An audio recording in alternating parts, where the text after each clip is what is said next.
दोस्तों, स्वागत है आपका ई विद्यार्थी के वेबसाइट पे। तो चलिए शुरू करते हैं मानचित्र को। मानचित्र क्या होता है, इसकी डेफिनेशन क्या होती है वो पहले समझ लेते हैं, तभी तो ये चैप्टर हमें समझ में आएगा। तो आइए शुरू करते हैं। देखिए, पृथ्वी की सतह या उसके किसी एक भाग को जब कागज पर छोटे पैमाने से चित्र के रूप में बनाया जाता है तो उस चित्र को मानचित्र कहते हैं। तो देखिए क्या कह रहे हैं यहाँ पे, पृथ्वी का कोई भाग हो या पृथ्वी की सतह जब समतल भूमि यानी 2 डायमेंशनल सरफेस के ऊपर बनाया जाए और किसके साथ, एक पैमाने के साथ बना होना चाहिए, यानी कि जो पृथ्वी पे एक्चुअल डिस्टेंस है, जो असल में दूरी है, वो उस चित्र के ऊपर भी उसी तरीके से दर्शाया जाए, उसे हम पैमाना कहते हैं। और इस पैमाने को हम अपने आने वाले वीडियोस में समझेंगे अच्छे से। तो पैमाने के साथ अगर बनाया गया है 2D सरफेस के ऊपर, समतल सतह के ऊपर किसी चित्र को, तो उस चित्र को हम मानचित्र के नाम से जानते हैं।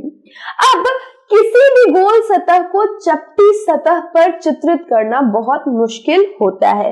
हमने देखा कि हमारे साइंटिस्ट ने क्या किया था, ग्लोब बनाया जो कि रेप्लिका था, यानी बिल्कुल एग्जैक्ट डुप्लीकेट था हमारे अर्थ का। अब इस अर्थ का डुप्लीकेट को जब हमें समतल सतह पर बनाना था तो ये बहुत ही मुश्किल काम था। क्यों? क्योंकि एक गोल चीज को आपको समतल सतह पे बनाने में वक्त लगता है और साथ ही साथ बहुत ही ज्यादा प्रिसिजन, यानी कि आपको ध्यान रखना होता है कि कोई चीज गलत ना हो। तो इसके लिए कुछ खास लोग होते हैं जो कि ये जो 3D मॉडल है हमारा, जो ग्लोब है, उसको मैप के रूप में कन्वर्ट करते हैं और इनको हम कार्टियोग्राफर के नाम से जानते हैं। क्या कहते हैं? कार्टियोग्राफर।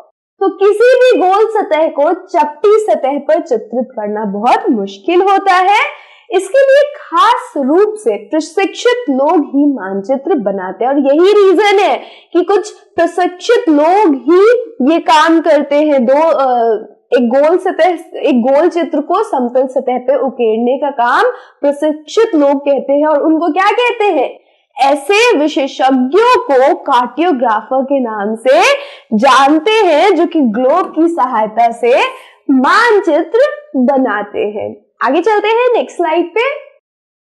मानचित्र और ग्लोब। तो ग्लोब त्रिविमीय प्रदर्शन होता है जबकि मानचित्र किसी प्रदेश का द्विमीय प्रदर्शन होता है। तो त्रिमीय 3D और द्विमीय हमारा 2D। तो ग्लोब क्या है? 3D प्रदर्शन है, 3D मॉडल है। वही हमारा मानचित्र एक 2D मॉडल है, 2D सरफेस के ऊपर बनाया गया एक ड्राइंग है। मानचित्र किसी प्रदेश की भौतिक विशेषताओं का प्रदर्शन करता है जबकि ग्लोब बिल्कुल पृथ्वी का डुप्लीकेट होता है। तो जब हम मानचित्र के ऊपर देखते हैं तो हमें कोई एक प्रदेश देखने को कई बार मिल जाता है, एक राज्य देखने को मिल जाता है, कई बार कोई देश देखने को मिल जाता है। लेकिन ग्लोब की अगर हम बात करें तो कभी भी आप ग्लोब के ऊपर सिर्फ एक कंट्री नहीं देखते। ग्लोब क्या होता है? पूरी पृथ्वी का डुप्लीकेट होता है, तो पूरी की पूरी पृथ्वी दिखती है। तो जब हमें पूरी पृथ्वी को स्टडी करना होता है, पृथ्वी के बारे में जानना होता है, तो हम ग्लोब का इस्तेमाल करते हैं। लेकिन अगर मुझे भारत के बारे में जानना है, सिर्फ और सिर्फ भारत के बारे में जानना है कि उसमें कितने प्रदेश है, कौन कौन सी राजधानियां है वहां पे, कितने सारी भाषाएं बोली जाती है, तो ये सारी चीजें आपको किससे पता चलेंगी? मानचित्र से पता चलेंगी। आगे बढ़ते हैं और नेक्स्ट स्लाइड पे चलते हैं। मानचित्र के द्वारा आप आसानी से किसी भी प्रदेश की जानकारी प्राप्त कर सकते हैं जबकि ग्लोब से ये चीजें थोड़ी मुश्किल हो जाती है। तो यहाँ पे आपको ये बताने की कोशिश हो रही है कि जो ग्लोब होता है वहां पे हमें एक पूरे के पूरे पृथ्वी को दिखाया गया है, लेकिन मानचित्र के ऊपर हम किसी प्रदेश यानी किसी राज्य को जान सकते हैं। और इवन आजकल तो छोटे छोटे कस्बों के बारे में भी आपको मानचित्र देखने को मिल जाएंगे। किसी पर्टिकुलर स्टेट के बारे में आप जान सकते हो इन मानचित्र के सहायता से। तो आप किसी भी इलाके के लिए आपको अगर जानकारी जुटानी है तो आप उस इलाके का मानचित्र खरीद सकते हो और उस इलाके के प्रमुख स्थलों को जान सकते हो।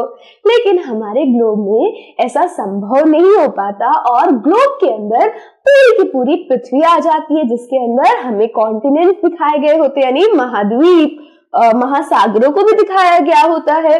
तो इस तरीके से ग्लोब के ऊपर थोड़ी जटिल चीजें होती है, थोड़ा सा बड़ा आकार में हमारी पृथ्वी को दिखाया गया होता है, किसी पर्टिकुलर स्टेट को, किसी पर्टिकुलर जगह को नहीं दिखाया गया होता, तो इसलिए चीजें थोड़ी आपको मुश्किल लग जाती है वहां पे। मानचित्र में ज्यादा डिटेल होती है, जैसे सीमाएं, रेल मार्ग, जलवायु, दिशाएं, अक्षांश, देशांतर आदि, जबकि ये सब चीजें ग्लोब में नहीं होती है।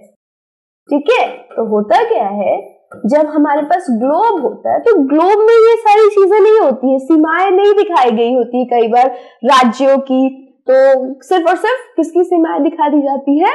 यस, कई बार आपको सिर्फ और सिर्फ आपके देश की सीमाएं दिखाई जाएंगी या फिर पूरा का पूरा जो महाद्वीप है उसकी सीमा दिखा दी जाएगी। लेकिन हमारे मानचित्र के ऊपर रेल मार्ग हो, कोई छोटी सी नदी भी बह रही हो किसी राज्य के अंदर, वो तक दर्शाया होता है। तो चीजें काफी सरल रूप से मानचित्र के ऊपर दिखाई गई होती है। तो आपको समझ में आ गया कि कब हमें ग्लोब का इस्तेमाल करना है और कब मानचित्र का, ग्लोब का इस्तेमाल कब करेंगे? जब हमें पूरी पृथ्वी को पढ़ना हो, ठीक है। और जब हमें किसी राज्य, किसी देश के बारे में बात करनी है तो हम मानचित्र का इस्तेमाल करेंगे।